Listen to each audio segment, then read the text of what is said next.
Welcome back. During this video, I will cover the final 4 techniques in my 24 Techniques for Closing the Sale series. These techniques include the order sheet close, the relevant story close, the doorknob close, and the referral close. The order sheet close is first used when the presentation begins. The prospect comes to see you, or you go to see him or her, and the first thing you do is you pull out an order sheet and write the date on it.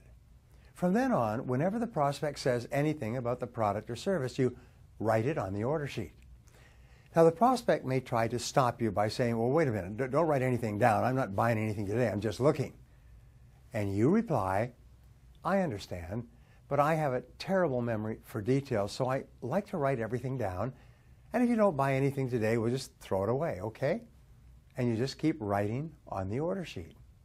Eventually, the prospect gets used to seeing their information written on your sales contract. It becomes harder and harder not to buy when the sales conversation is over. Another way that you can use the order sheet close is to just pull out the order sheet and start filling it out at the end of the presentation. Assume the sale and begin completing the details. Now, the customer has to stop you from writing to stop the sale from proceeding. Then you say, could you give me the exact spelling of your last name for mailing purposes? If they give you the exact spelling of their last name, they've made the decision to buy. The next technique, the relevant story close, is a powerful closing technique because we make all of our decisions with the right brain. And the right brain is stimulated by stories and pictures. Whenever you can create a picture, as in the power of suggestion close that we talked about earlier, or when you can use visual sales aids, or whenever you can tell a story about your product or service, you can stimulate the prospect to buy.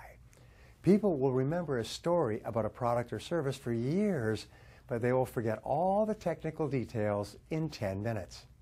You can use a relevant story close when the prospect is having difficulty making a decision.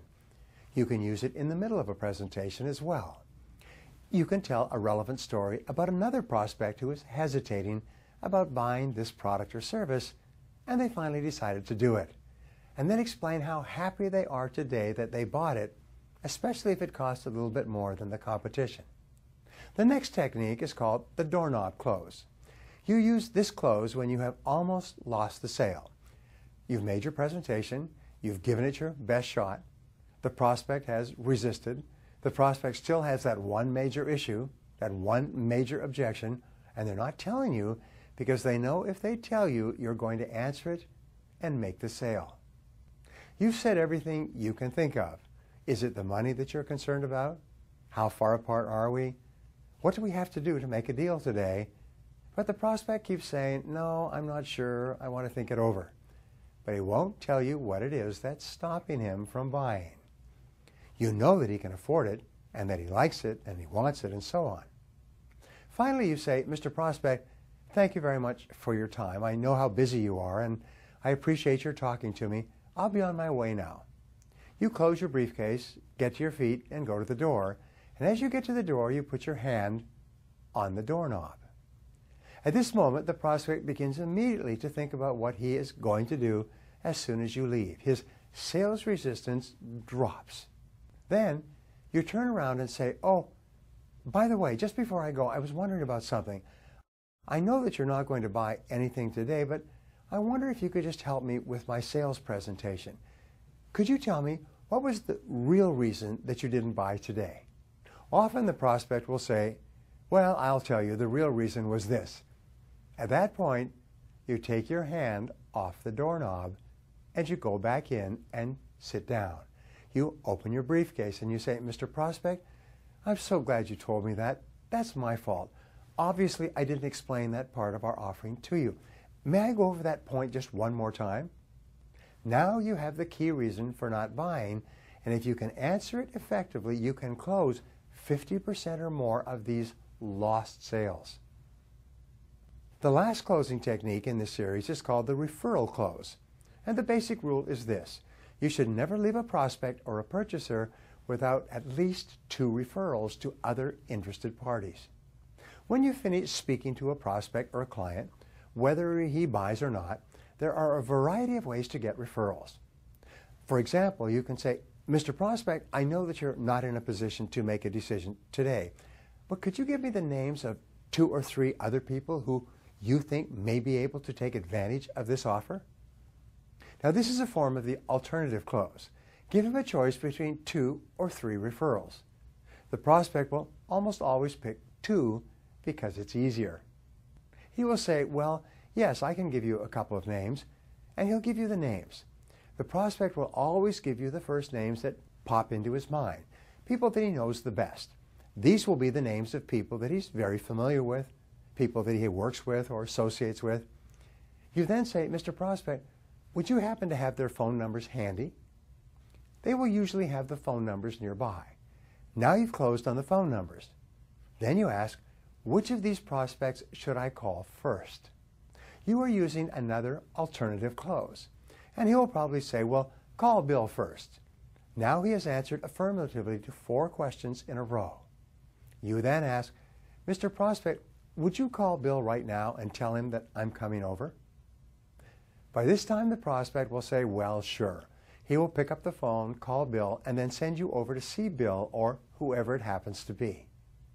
The reason why a referral is so much more powerful than a cold call is that with a referral, you have all the credibility of the person who is referring you. With a cold call, you go in with no credibility at all. And credibility, the amount that the prospect believes you, is the critical factor in buying. You need 100% credibility before the prospect will buy from you. If you get a referral, you start off with 90% credibility going in. If somebody that you know and respect sends somebody to see you, you'll give that person the same treatment, the same courtesy that you would give to your friend. So always ask for referrals and never leave a presentation, if you possibly can, without at least 2 referrals. Here's another idea with regard to referrals. Go back to all of your previous customers. Call them up and ask them how they're doing. Are they happy with what they bought? Do they have any problems or questions? Is there anything that you can do for them? And if possible, go and call on them personally. I have a friend who's an excellent salesperson. Every January, right after the holidays, he goes and calls on every single customer he's got. He spends 2 or 3 weeks calling back on the people who have already bought from him. After making sure that they don't have any problems, making sure that they're happy, he gets 2 or 3 referrals from each person. It takes him 6 months to work through those referrals. He makes half his sales for the year without any cold calling at all. Any person who's been in selling for more than 90 days should be working off of referrals almost 100% of the time. Referrals that people give you or referrals that come to you as a result of good things that you've done in the marketplace are worth their weight in gold.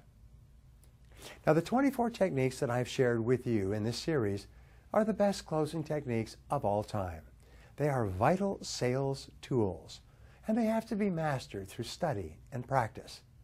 Remember, the more tools you have in your sales toolbox, the more likely it is that you are going to make lots of sales.